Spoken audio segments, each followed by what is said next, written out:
Freemasonry. I mean, when you hear that word, what's the first thing that pops into your head? Secret handshakes, right? Or maybe, men in aprons, this whole idea of a society with secrets.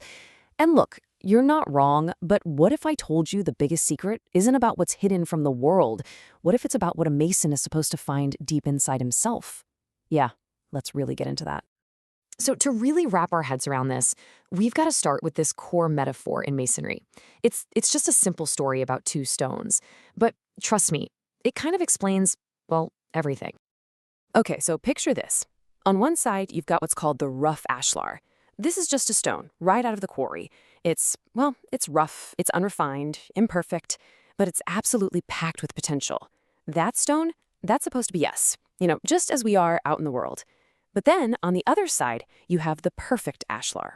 This stone has been meticulously shaped, smoothed down into a perfect cube, all ready to become part of some grand, beautiful building. That represents the ideal character we're all trying to build inside ourselves. So it's pretty simple, right? One is what we are, and the other is what we have the potential to become. All right, so let's start with that rough ashlar. Let's talk about the part of Masonry that everybody can see, the side of the whole organization that's just right out there in the open. Now, there's a specific term for this, exoteric. The easiest way to think about it is like an outer shell. It's everything that's public, everything that's external, the stuff that's easy to see. It's the functional, visible part of the craft. But it's also the unrefined part, just like that rough stone we were talking about. And honestly, you've almost certainly seen this esoteric side, even if you didn't know the name for it. We're talking about the charity work they do, those really impressive grand lodge buildings you see in big cities, the men marching in aprons during a parade, or maybe even those public cornerstone-laying ceremonies. This is that society with secrets that the rest of the world gets to see from the outside. But see, that's really just scratching the surface. Now let's go deeper.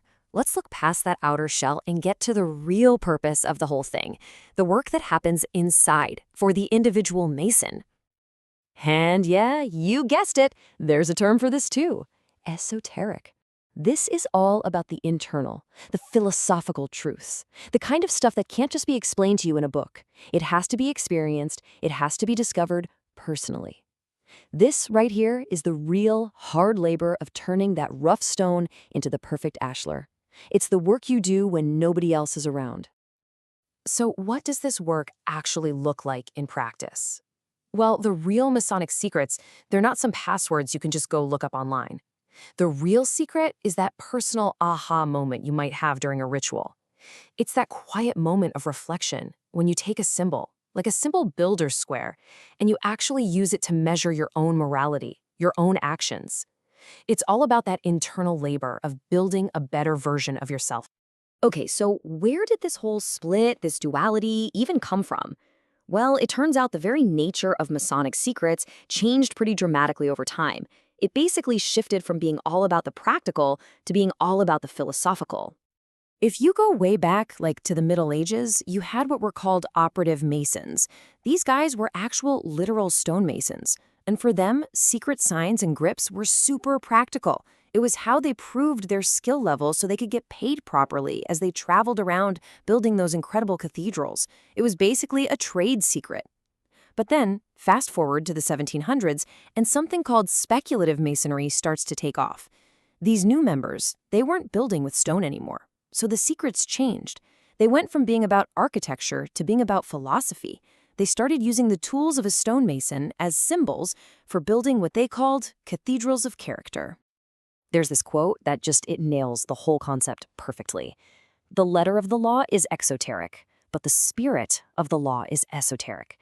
Think about that. The exoteric, the letter of the law, that's the rules you follow, the things you do. It governs the hands. But the esoteric, that's the spirit of the law. It's the why behind what you do. It's your motivation deep down. And that governs the heart. Okay, look, this is a really fascinating philosophy for sure, but you might be thinking, what does a centuries-old idea really have to do with our lives today, right now, in the 21st century? Well, as it turns out, maybe more than ever before. Just think about it for a second. We live in what you could call a hyper-exoteric world. I mean, everything is on display all the time. It's the age of the constant public reveal, right? Where privacy feels like a luxury and pretty much everything we do is curated for an audience. Let's just break that down a bit. Our modern hyper-exoteric world is totally focused on likes, retweets, followers, all that stuff. The thing it values most is the public facade, that carefully crafted image we put out there online. But the esoteric ideal, it's the complete opposite. It encourages us to focus on our character, on the subtext, on what's really going on beneath the surface. It values the deeper self, the person we actually are when all the screens are turned off. So, what's the takeaway here? Why does any of this even matter? Well, first, it teaches us to look for depth instead of just settling for the surface, especially in a world that is obsessed with appearances. Second, it's a powerful reminder that some things, especially personal growth, need a sacred private space to really happen. Not everything has to be shared.